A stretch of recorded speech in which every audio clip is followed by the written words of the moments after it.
Hello everyone, good morning. Class 12th विषय लोक प्रशासन में आप सभी का स्वागत है। आज हम अध्ययन करेंगे क्वेश्चन नंबर 4, प्रशिक्षण की मुख्य समस्याओं का वर्णन कीजिए। इम्पोर्टेंट क्वेश्चन है। लोक सेवकों के प्रशिक्षण से संबंधित अनेक प्रकार की समस्याएं। सबसे पहले यह प्रश्न उठता है कि प्रशिक्षक कौन होना चाहिए, यानी कि इसको प्रशिक्षण देना चाहिए तथा प्रशिक्षण की विषय वस्तु क्या होनी चाहिए, किस प्रकार का प्रशिक्षण दिया जाए, यह समस्या भी सामने आती है। इसके बाद हम लिखेंगे यहाँ से कि प्रशिक्षण से संबंधित निम्नलिखित महत्वपूर्ण समस्याएं हैं, या ये कह सकते हैं कि प्रशिक्षण से संबंधित मुख्य समस्याएं इस प्रकार से हैं। आप इस प्रकार से इसको लिख सकते हैं। तो दोबारा एक बार फिर देखिए। लोक सेवकों के प्रशिक्षण से संबंधित अनेक प्रकार की समस्याएं हैं। सबसे पहले यह प्रश्न उठता है कि प्रशिक्षक कौन होना चाहिए तथा प्रशिक्षण की विषय वस्तु क्या होनी चाहिए, किस प्रकार का प्रशिक्षण दिया जाए, यह समस्या सामने आती है।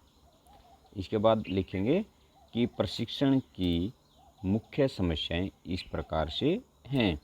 नंबर 1, प्रशिक्षण कार्यक्रमों का अनुचित मूल्यांकन या अनुचित मूल्यांकन।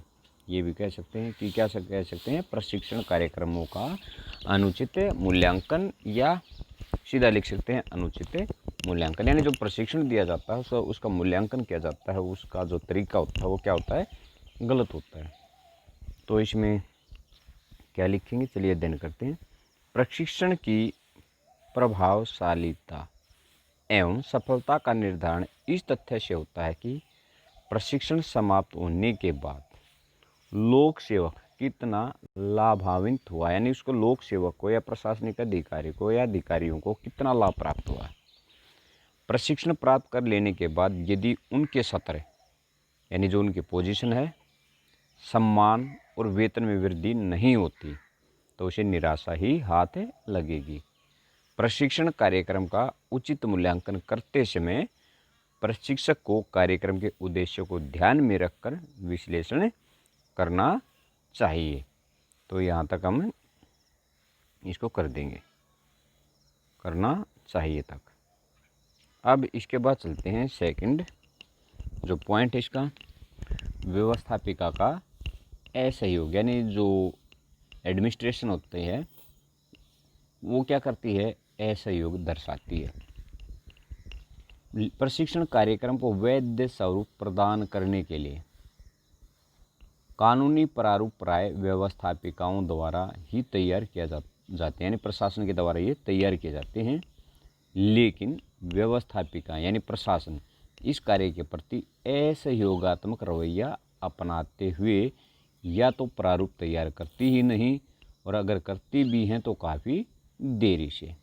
तो यहाँ तक इसको कर देंगे हम।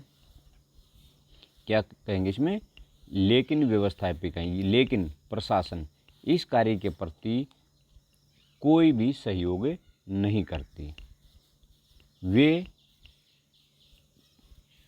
प्रशिक्षण का प्रारूप तैयार करती ही नहीं हैं, वे प्रशिक्षण का प्रारूप तैयार नहीं करती, और अगर करती भी हैं तो काफ़ी देरी से करती, जिससे उसका महत्व समाप्त हो जाता है। तो यहाँ तक ऐसा हम लिख सकते हैं इसको। अब आता है नेक्स्ट पॉइंट, उच्च स्तरीय प्रशासकों की उदासीनता।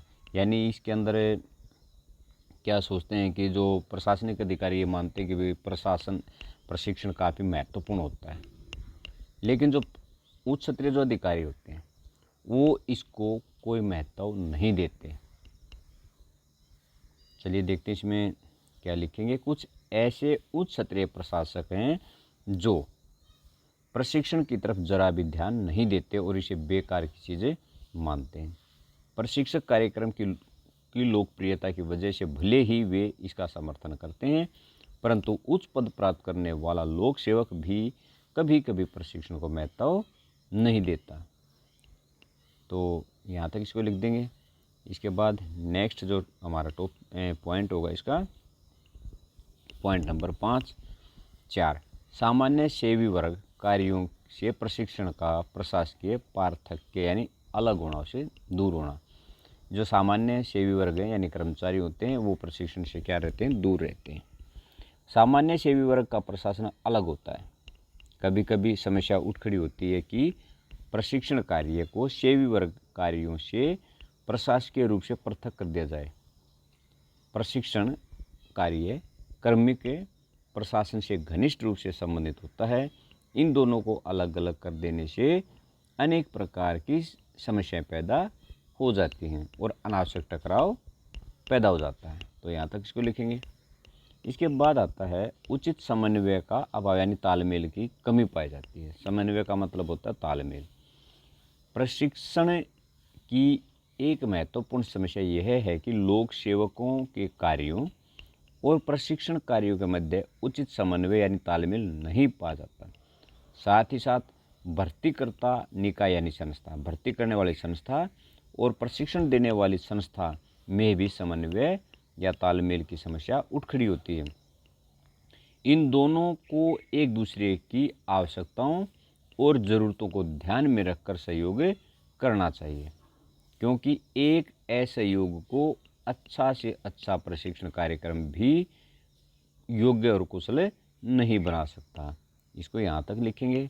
अब इसके बाद आता है कार्यभार की अधिकता, यानी जो कर्मचारी हैं उनका कार्य बहुत ज़्यादा है, तो यदि वो कार्य को महत्व देंगे तो प्रशिक्षण नहीं कर पाएंगे, ले पाएंगे, और यदि प्रशिक्षण पर चले जाएंगे तो दूसरे कर्मचारी उनके कार्य में सहयोग नहीं करते, जिसके कारण वो प्रशिक्षण को महत्व नहीं दे पाते।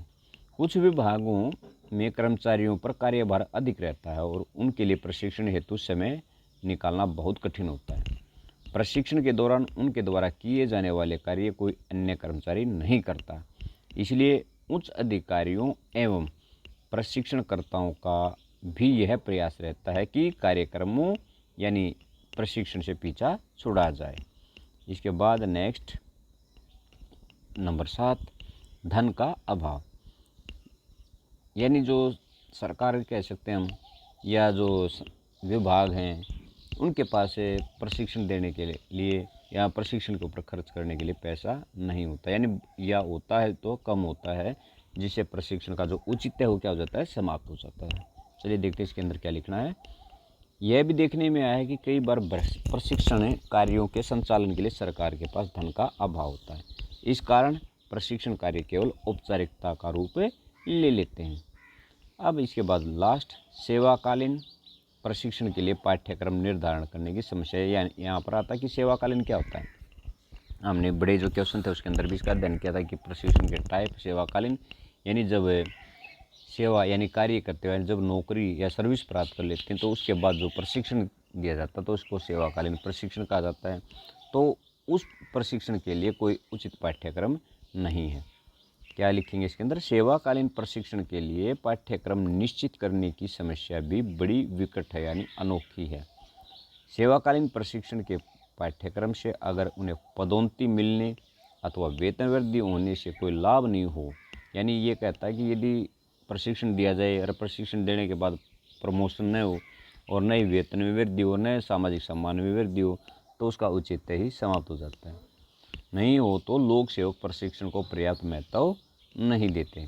फलतः या अतः लोक सेवक के मन में सेवाकालीन प्रशिक्षण पाठ्यक्रम की उपयोगिता के प्रति अविश्वास होने लगता है। तो ये हमारा क्वेश्चन था। नेक्स्ट क्वेश्चन नेक्स्ट वीडियो में होगा, तब तक के लिए धन्यवाद। आपका दिन मंगलमय हो।